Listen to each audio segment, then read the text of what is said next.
Hello, everybody. This is the Friday Night Talk with Inner Space. I'm Artie, and it's my pleasure to say hello and welcome you. Today's talk is The Courage to be Disliked, Succeeding as You Are. And our speaker is zooming in from Miami. Kathleen A. Is that right? I didn't ask you how to pronounce your name. No, it's Shea. Shea, oh my goodness. Shea. Kathleen Shea is a social scientist based in Miami, Florida, where it's lovely and warm, well, hot and sunny. So please do take a bit of that sun with you this evening. Her experience includes university teaching, research, as well as years as a civil rights activist and gender equality. So I'm going to hand over to Kathleen. Just before I do that, I'm going to just let you all know that the questions that you would like to put to Kathleen, if you could send it to us via the question and answer link, that would be very helpful. Kathleen or Kathy will be taking your questions at the end of her talk. Enjoy. Kathleen, the floor is yours. Oh, thank you, Artie. And let me welcome you all to Miami as well. It is a bright, sunny afternoon here in Miami. And so hope you can take a little breath of the fresh air and warm up with our sunshine. So today's talk is The Courage to be Disliked, Succeeding as You Are. And when I first heard this topic from Artie, the very first thing that came to mind was a book by a former president of the US by the name of John Kennedy. So I bet many of you know who I'm talking about. But before he was the president, he wrote a book called Profiles in Courage. And it actually won the Pulitzer Prize in 1957.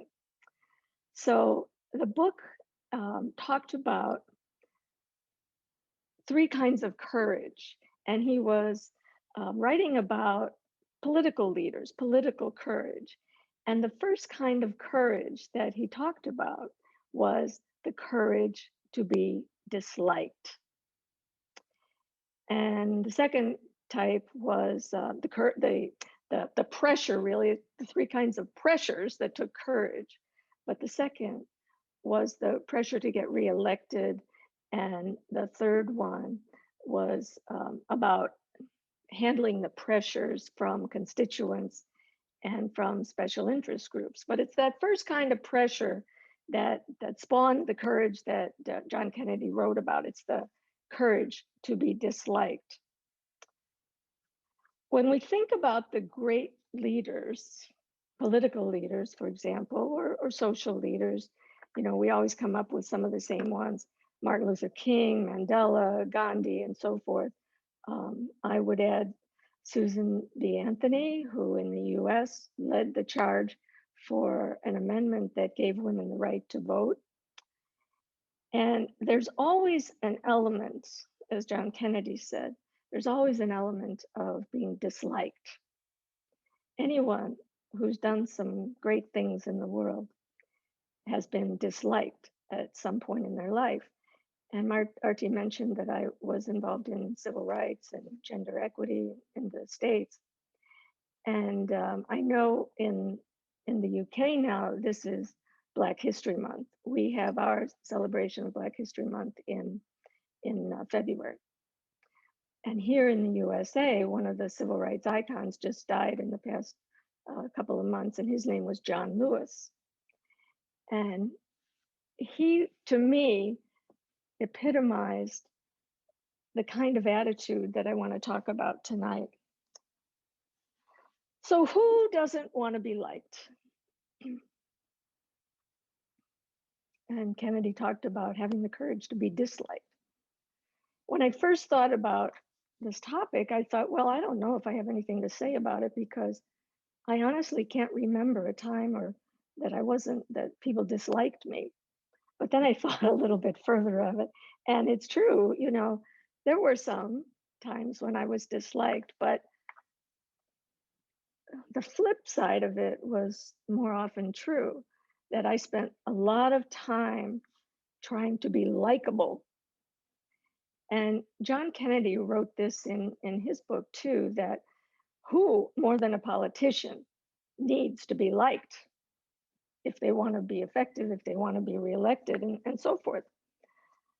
Um, I was trying very hard to be liked, and I probably wouldn't have admitted it at the time.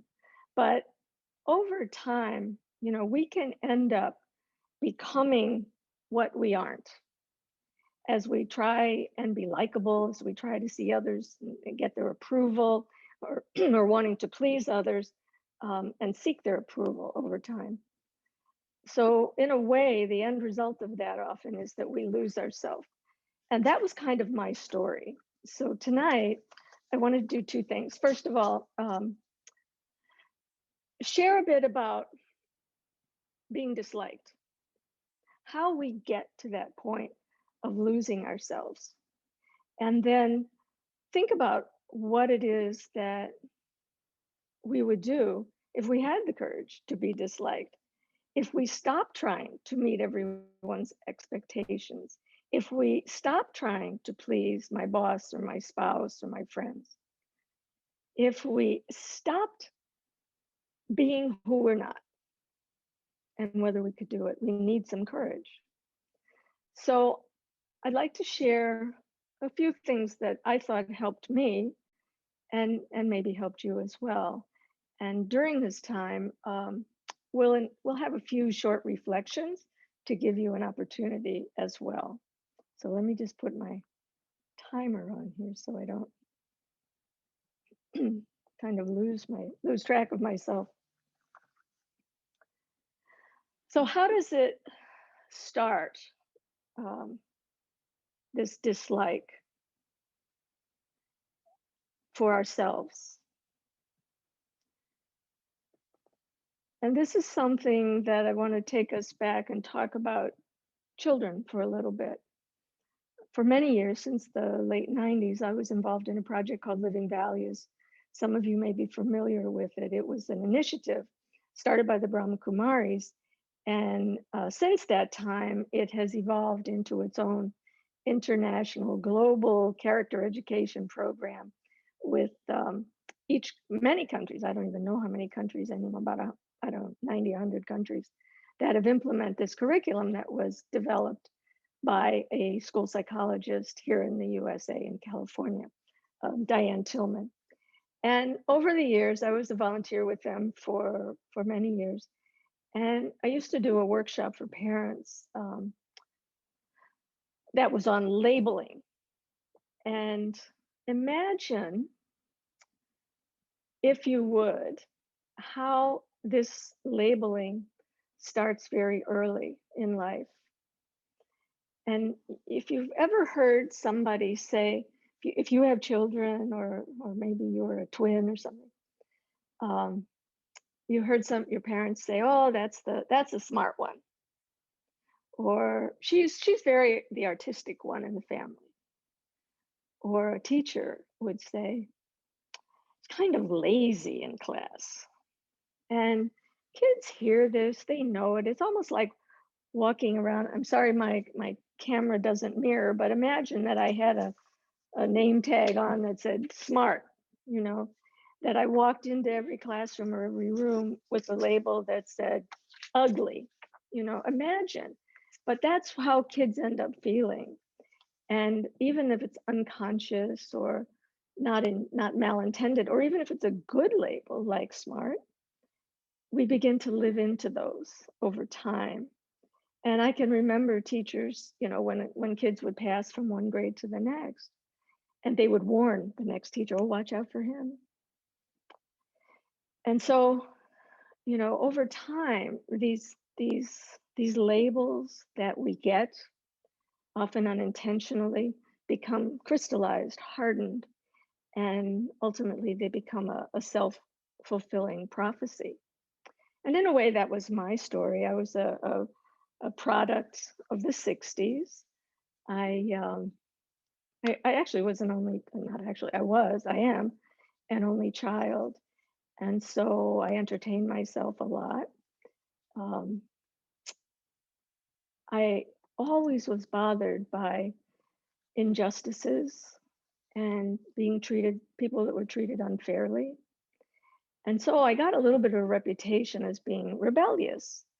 And so in college, when it was the 60s, of course, I lived into that. I sat in,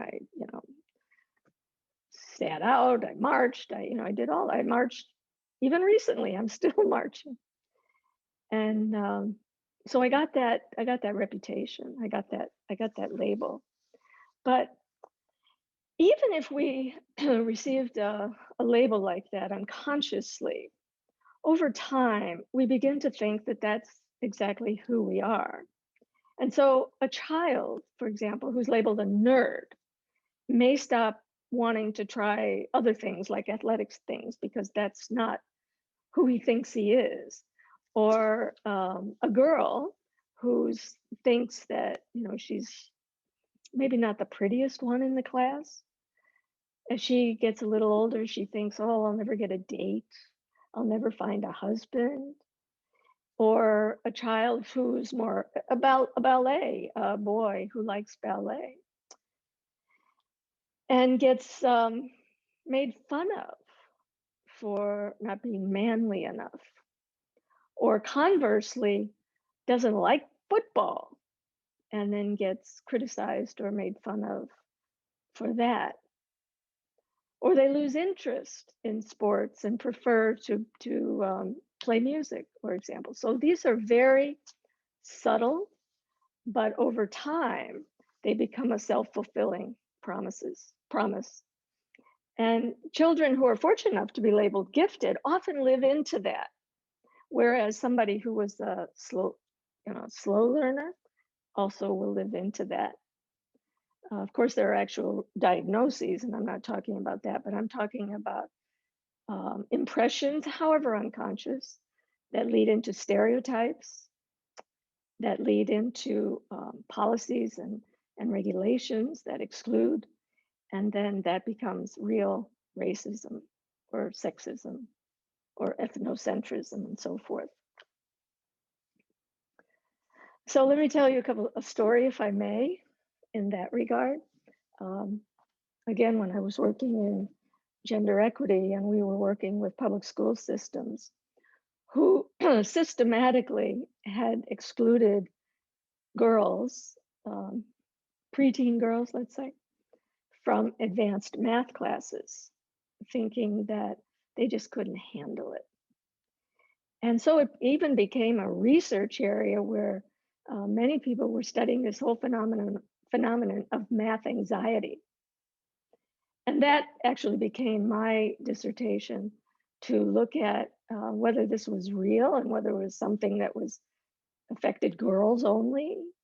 And for example, did boys have reading anxiety because their scores were typically lower than girls? So, we find that these are stereotypes and they don't really hold true. And once the school system began opening these courses to girls, you see how well they've done. Other countries have been much more open to having girls in the STEM fields. It's much more common to see women engineers, women doctors in other countries than has been in the USA. And for the first time in the USA, there are more women than men in law school, which is a first. I actually thought about going to law school after my undergraduate years, and I was I took a semester, a year actually, and I was pretty roundly driven out. And I didn't have the courage to stay the course, and I chose another path in social science, which was more to my liking anyway. So the second way, not thinking about children, but the second way that we may come to dislike ourselves is because of something about us that may be different, or something that I don't like about myself, maybe my appearance, but it's something about ourselves, my appearance, Perhaps I have a little disability or a learning disability. Maybe I have some guilt or shame about something that I've done in my life, and I certainly have. I certainly have some regrets. Um, Maybe it's something I've said to somebody. Maybe it's a belief that I've reinforced in myself, like I'm just not cut out for something, or I'll never get married, or it's not meant for me to do this or that. And as I reinforce these beliefs about myself, they harden.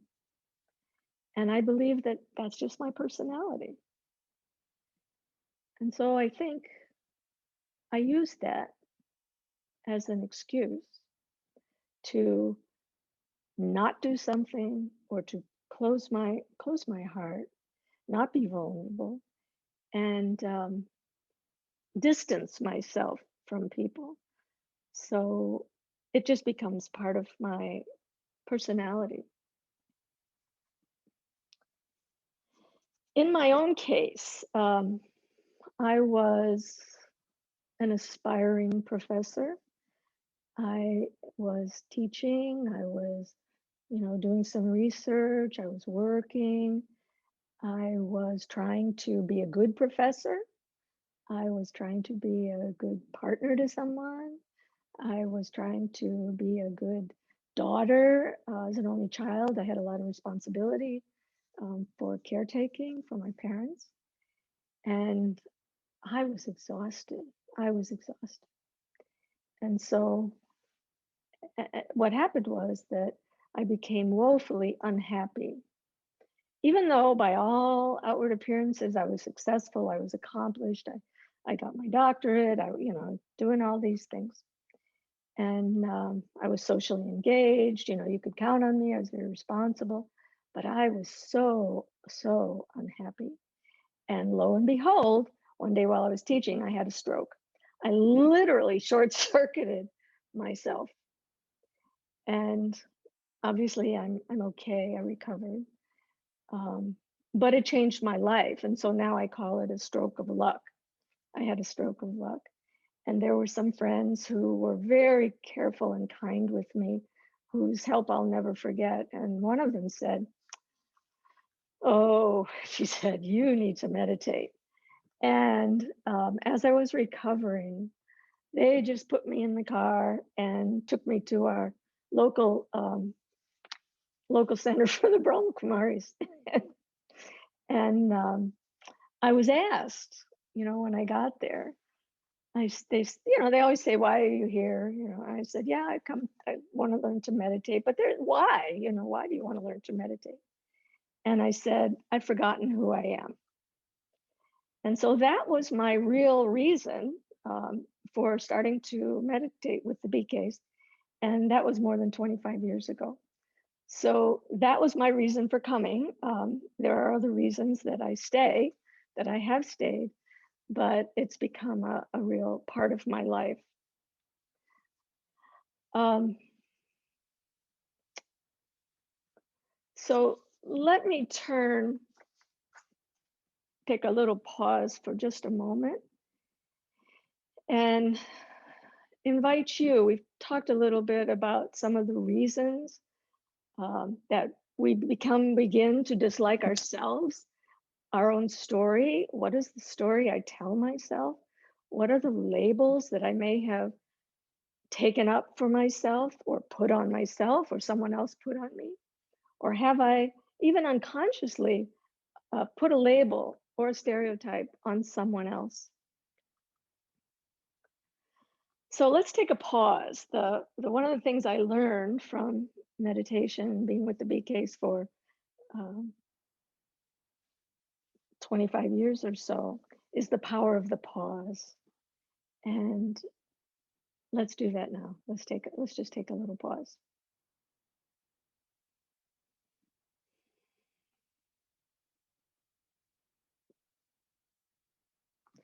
So take just a moment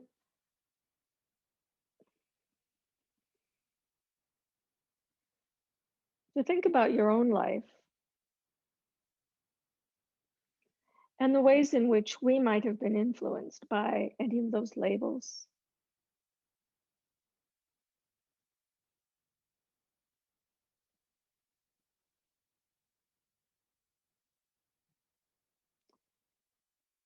And how one of those labels or those early messages might have grown into a whole story about myself that I tell myself, this is just how I am.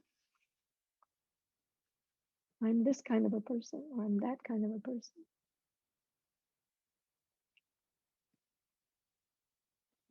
You know, what kind of thoughts do I have about my own appearance, my own abilities, the things I've done, or even what I've failed to do?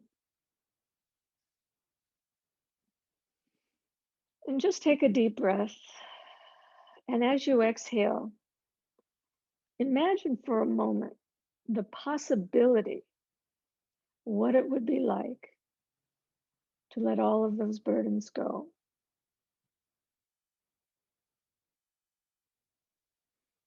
To be free of the expectations of others, to feel gratitude and appreciation for my own physical body,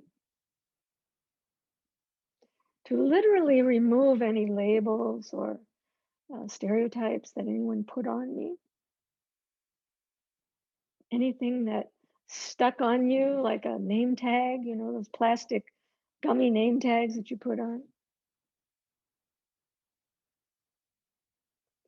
And imagine what it would be like to be open, to be free of those burdens.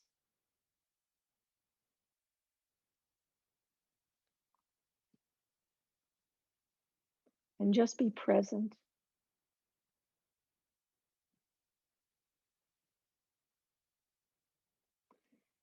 And as you take another breath, just be present now. Let it all go.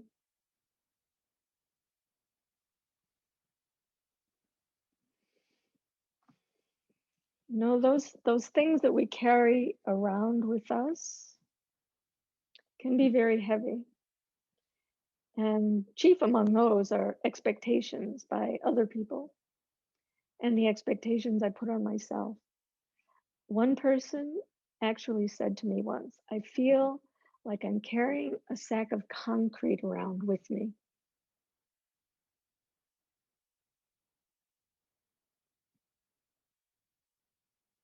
And literally, she did. She actually described it. So let's take these next few minutes. I'd like to share a few tips, maybe tools that you might use to create, that I might use too, to create our own profile in courage.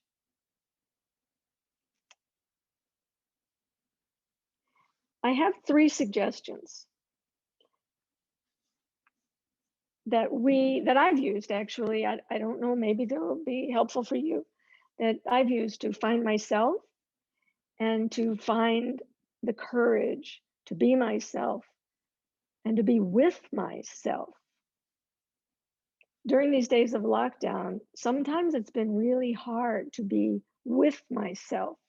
And so I engage in a lot of distractions and, you know, and so I kind of lose, I'm not very efficient in my work or happy in my life. And I'm just, you know, filling my time with a lot of distractions.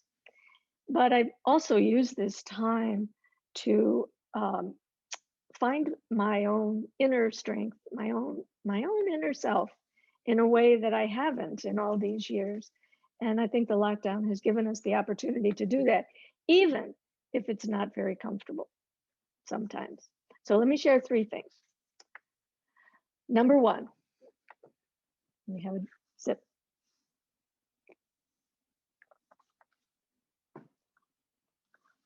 Number 1, to recognize and release the inner struggle that we have with ourselves. And maybe there are some of you, but honestly, I don't know anyone who doesn't have some kind of an inner struggle going on. There's always some idea that I can be better, I can be more, I should be doing this, I should be doing that.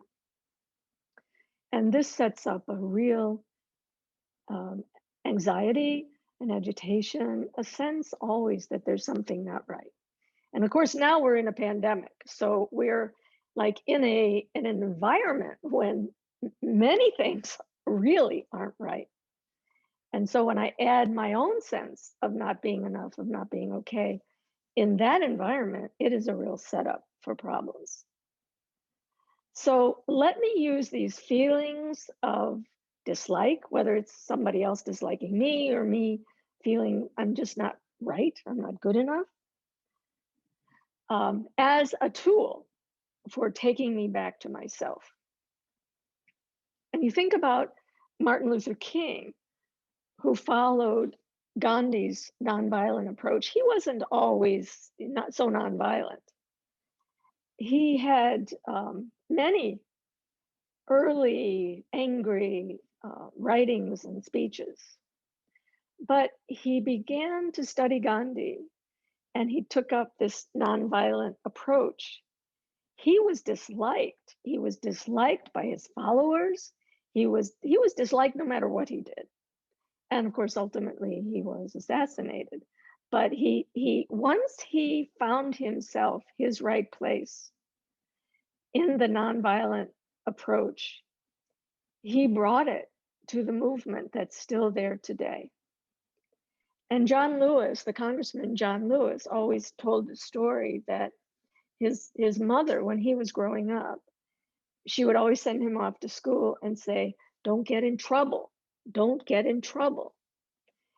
And he finally, in high school, he he disobeyed. And he's to this, it became his mantra. He said, sometimes it's necessary, you have to get in trouble. It's good trouble, necessary trouble. And so his activism, although nonviolent, was good trouble and necessary trouble. So he found himself in that. And boy, was he disliked.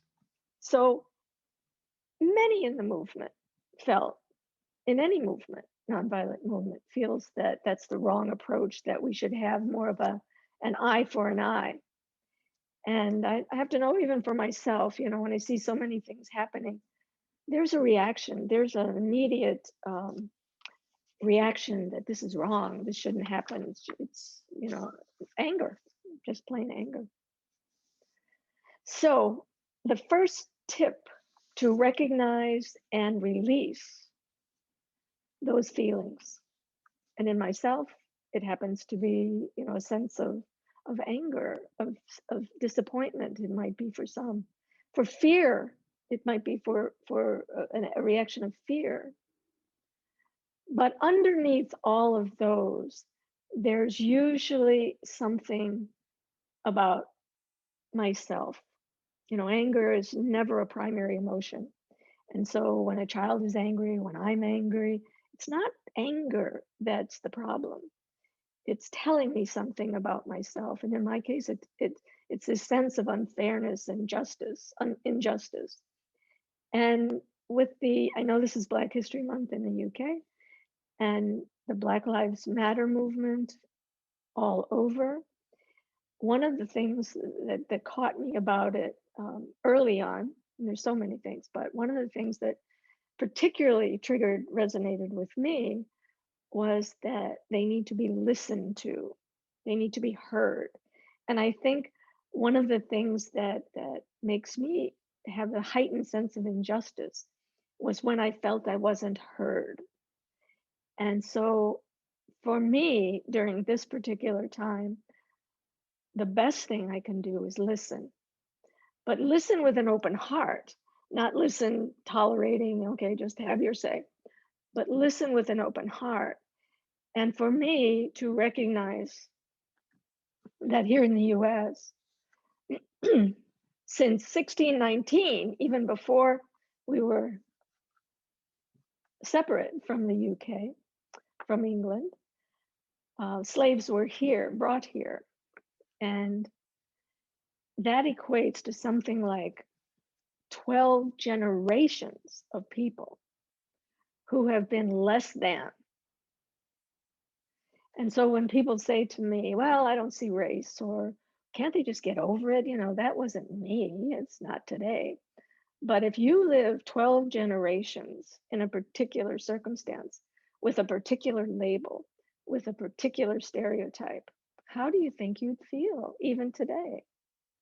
So I think it's really, for me, excuse me, pardon me, it's really important to listen, and to listen with an open heart.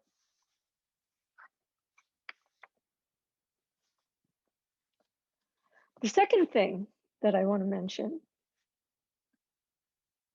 is to use the situation or the circumstances that you find yourself in like a homeopathic medicine. And I don't know if any of you are using homeopathy, but homeopathic medicines use tiny amount of the virus or the poison to boost our immune system, to help us naturally heal ourselves. So trust in the notion that you can heal yourself, and you can be disliked without any ill effects. Now, if you dislike yourself, that's a different story, and that really requires an internal healing. But the notion that the body, the mind can and will and always wants to heal itself is real. There's a Buddhist practice that you might want to check out. It's called Tonglen, and it's a practice of giving and receiving. And the point of it is that in a situation that you might not like, or with people that you might not be aligned with, or you disagree with, that using the breath, taking in what's going on and exhaling in a spacious and broad way, you begin to learn to accommodate other people's beliefs, opinions, and so forth without taking them into yourself. It just becomes part of the breathing. So people, I am not a Buddhist practitioner, but I have played a little bit with Tonglen, and I found it useful. It's literally sending and receiving. And when we're doing that in an awareness of compassion or kindness, it changes my attitude from dislike to compassion. And that, when we breathe in with that awareness and we breathe out with that relaxation and spaciousness, I benefit, as do all those around me. So I talked about recognizing and releasing, using the situation as a homeopathic medicine. And then the third thing is interrupting our habitual patterns. We all have habitual patterns. I talked about my sense of reaction when I see injustice.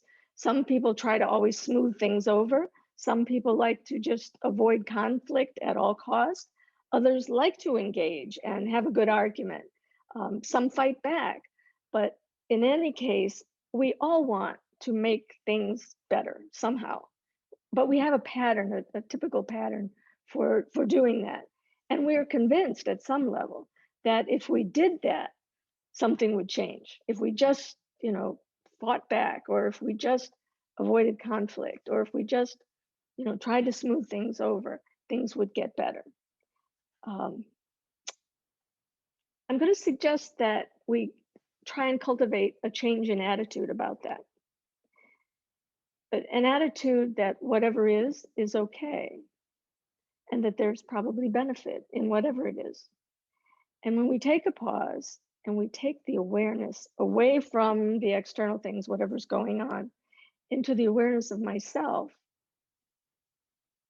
away from the other people, back to myself, and remain open, using my breathing, open, spacious, relaxed, free from any burdens. We're not carrying around that heavy sack of concrete of expectations or beliefs or personality traits or any of that. Then I can feel okay, and I can relax, and I can be helpful, and I can be part of the solution rather than part of the problem. For myself, I've found that meditation is the greatest way that I've found to actually interrupt those habitual patterns. And it's in meditation that we can learn to stop fighting with myself. Even even if I don't fight with other people, I'm still fighting with myself in the sense of wanting something to be different. I can break that pattern of reacting. We can stop struggling with whatever situations are happening or whatever feelings I'm having. And we can stop struggling without making, it's important, we can stop struggling without making the other person or situation the enemy. And what's when somebody becomes the enemy, that conversation breaks down and the relationship is over. So, with your permission, if this is okay, we'll like to have a few minutes of reflection and use this opportunity to have your own little relax and refresh.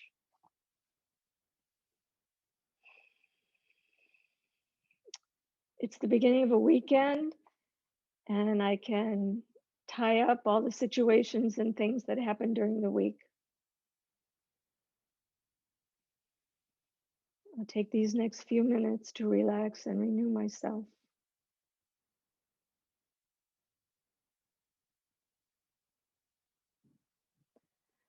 Whatever's been troubling me this week, whatever doubts or worries I might have had,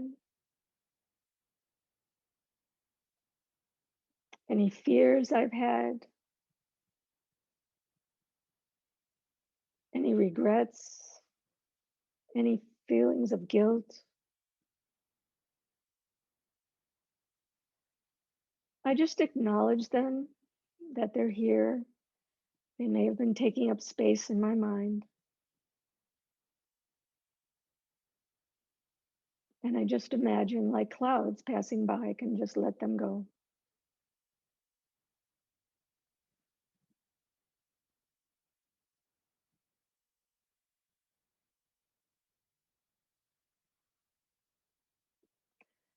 I can even thank them for whatever it is they've been telling me.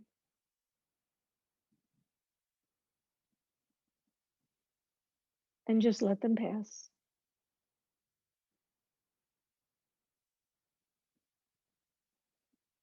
I just empty myself of anything or any thoughts that I've been having about what I've been doing today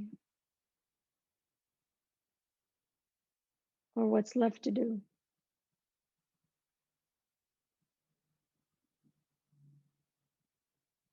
And as I take a breath in, I can feel the spaciousness. I can feel the air just filling deeply into my lungs.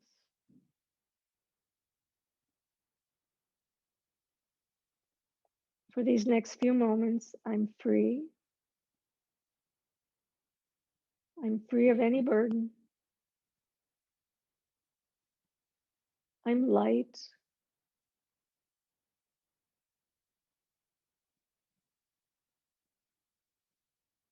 I'm open.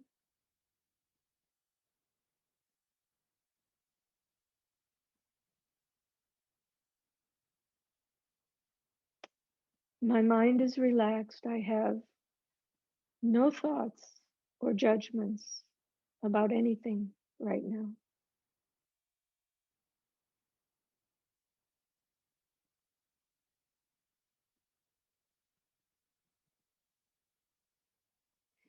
And if I've had any judgments or any dislike,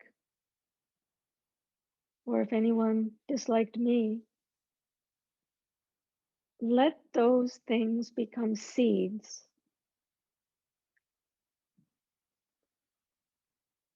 Seeds for the solution to this.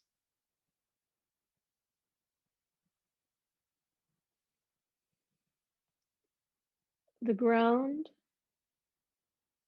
that the seed is planted in is silence.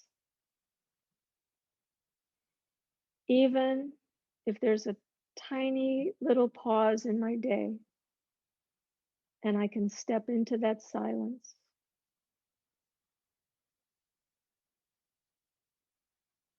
I can allow my own natural sense of courage to emerge.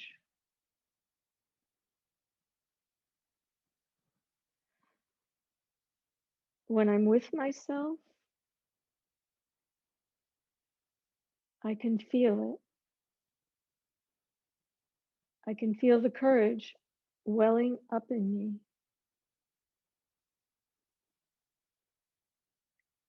I recognize that situations come and go, but I am peaceful. I am loveful.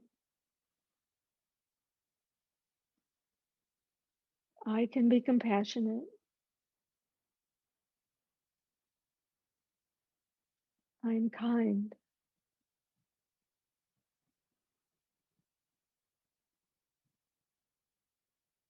And as I breathe in with the awareness, not only of the challenges facing me, but also those that are facing so many people these days. And as I breathe out, I share that sense of peace, that sense of courage, that sense of love that fills me in a way that I'm overflowing and can share it with all those around me. As I breathe in again, I begin to dissolve any pain I feel for myself or about myself.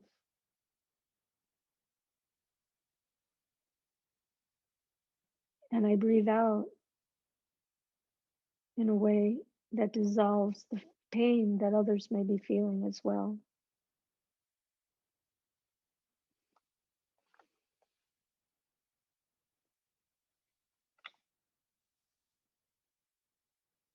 And in doing that, I join with others who may be doing the very same thing.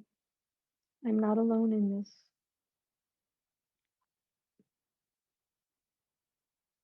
And in that way, we create together a different world.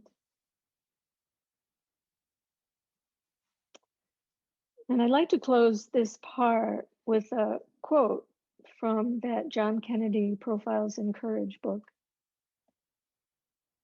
He says, "In whatever arena of life one may meet the challenge of courage, whatever may be the sacrifices he or she faces, if he follows his or her conscience, the loss of friends, the loss of fortune, contentment, even the esteem of others, each must decide for himself or herself the course he will follow. The stories of past courage can define that ingredient. They can teach, they can offer hope, they can provide inspiration, but they cannot supply the courage itself. For this, each one must look into his or her own soul."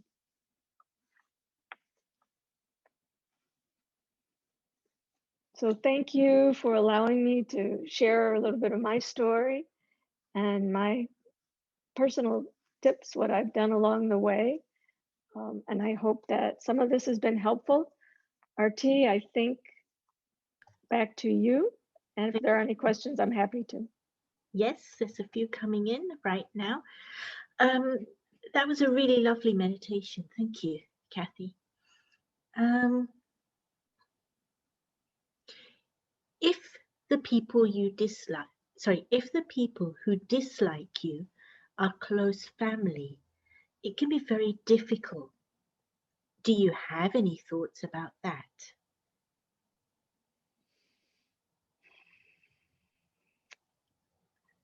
I do. The first one is that they are your best teachers. And so that tip of using the situation to turn it into the seed of the solution helps you and them. Typically we want the other person to change, but that's generally not going to happen. So I can only change how I react to it. I will say my experience has been that others close to me, if I change, others close to me will join in, typically. It may not happen. It may never happen. For some of the folks who spent their whole life being criticized and ridiculed and, worse, it may never happen that they'll change. But you can stay stable. You can always change. And the key to that for me has been to have a regular practice, whatever your practice is. Even if it's something, you remember our mothers used to say, count to 10 before you speak. That's the power of the pause. Cultivate that pause and start little and generate. Here's something, a little tip for used with children and adults who really feel terrible about themselves. You don't say, well, just stop it, just feel better about yourself. It's a cultivated thing and it's hard. So you can suggest to someone that you open a door for someone, hold a door open for someone. And just that experience, someone will say thank you. Just that experience of being appreciated, of being thanked, really helps them feel better about themselves. And it's a very small thing. So start small, try something little. It's interesting, very useful, very practical there. Next question. What steps have you taken to channel your anger created by injustice? Well, two things. Number one, I have a regular practice of meditation. If I didn't, I would be, I don't know where I'd be. That sort of, it forces me to keep a regular practice. I can't emphasize enough the necessity of a regular practice, whatever it is. If you pray, if you say the rosary, if you go to church, if whatever it is, small things done. And I always remember one of our friends here in Miami said, small things done consistently over time yield big results. And I found that to be really, really true. So a consistent practice, number one. Number two, sometimes I believe you have to put your body where your beliefs are. And so, yes, I do. I do participate. I am an activist, but I'm not an angry activist anymore, because I realize nothing changes with anger. And I try and have my presence be a peaceful presence, a presence that holds the space for others who may be angry. And I listen and I allow it. I allow them to be heard, and I support their being heard without, getting all preachy myself. I don't know if that would help. Where do you start the healing process if you dislike yourself? Oh boy. That's a lifelong process. It came to me late in life, actually, and I will say that it came not accidentally. I did a silent retreat in Oxford, actually, a few years ago, and there was a level at which you cognitively know. I personally had some trauma and abuse as a child. You cognitively know what happened, but those feelings stay with you for a long time. And it wasn't until I could allow, so that was my first tip, recognize and allow those feelings. And you have to do that in a space that's safe. You have to do that among people who will understand what you're doing, and whether you need to do it in a professional counseling situation, or you have to do it in a safe space. That's all I'll say. But it takes time. It's not like one and done. And once those feelings, even yesterday, I'm aware of some of those feelings that got triggered. And I say, why am I getting so upset over this? So, and then I have to have some self-compassion. So these are all elements, but it's a slow process. Does it have to be a painful process? That's a very good question. I think for me, I think there is pain attached to it, but what changes is that the pain will dissolve. The pain can be released, and you begin putting distance from between yourself and the pain, whether it's physical, I broke my leg, let's say. There's a lot of pain related to that, but as I heal, it will diminish. Same thing with emotional pain. As I can put some distance between the pain and myself, it will diminish. And as I talked about my own stroke. Well, it changed my life in 1,000 ways, but I now say it was a stroke of luck. So I'm not saying, oh, I didn't lose, but it becomes a vehicle, a method for me doing something different that's more in line with who I am and being comfortable with it. Thank you. That's very honest. Next question. Earlier in your talk, you talked about imagining who you are if you didn't have those labels or if you were free from having those labels. What if you can't imagine who you would be without those labels? Do you have any tricks or exercises that will help me in that journey? That's a excellent question. I had that problem too. I said, I can't imagine, I didn't think I was very creative. And that's part of what attracted me to ballet too, RT, as you mentioned earlier. Cultivate your creativity and just pretend. You lose the sense of play that kids naturally have. And I have a friend who started painting in her 60s. Never knew she could draw or did. And now she's found this was a way of expression. So anything creative, what I'm hearing in that question is I don't know how to express it. I'm sort of, I can't imagine it. These are things I can't express.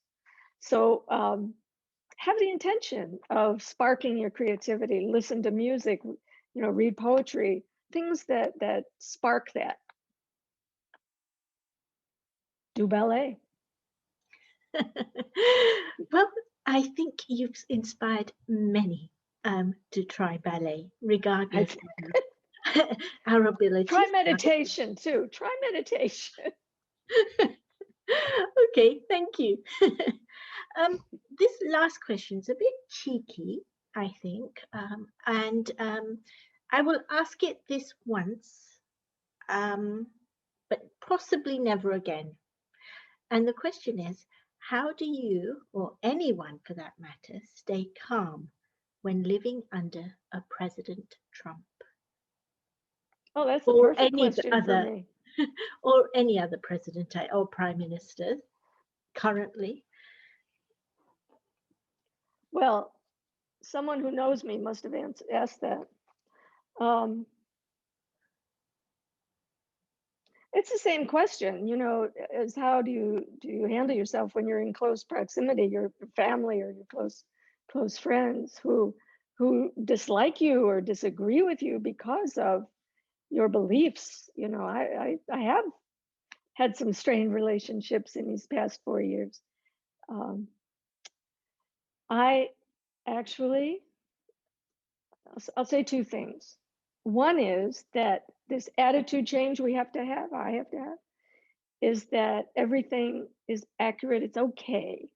It's okay what's happening. It's not good. Many people are suffering. And for me, I work every day to be a strong enough person to hold both in my awareness.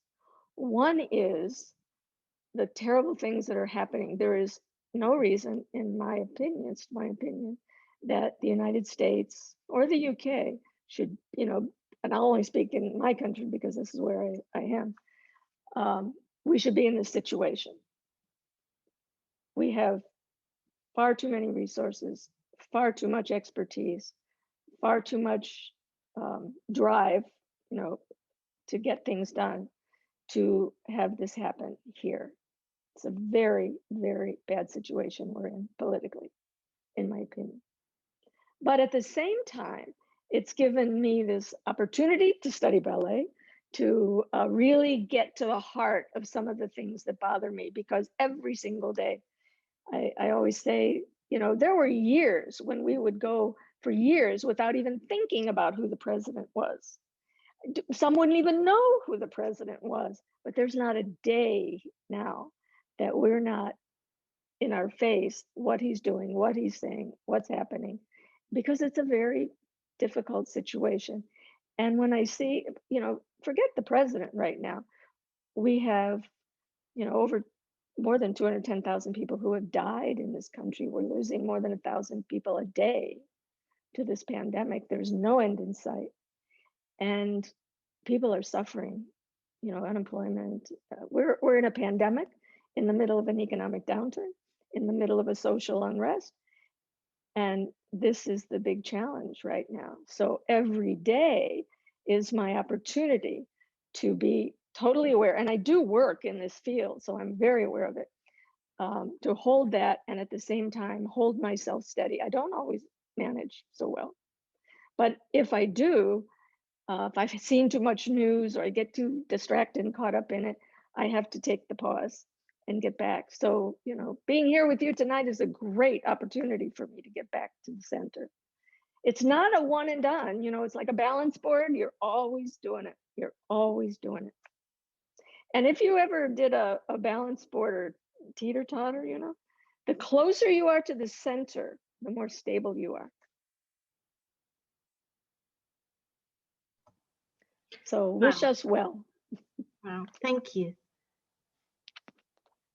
And the person who's asked this is saying they value your leveled response. And I'm going to say, I shouldn't have said it was a cheeky question. I think it is extremely relevant in our lives today. So thank you for asking the question. Kathy, the chat section is flowing continuously with lots and lots of thank yous. People have really enjoyed the talk and taken from it. One person actually had to leave early, and they wrote that just that 30 minutes with you was very healing. And that's just some of the things that have been said. So thank you very, very much. I'm going to thank the audience for joining us. And Kathy, we're going to have to get you back at some point. No, you'll come to Miami. I can't wait to come back to London. We look forward to having you. And who knows, we might turn up on your doorstep. So that would be great. That'd be great. We're happy to have you all. Thank you. Thank you. I thank everybody for joining us, and we will see you again soon. Good night.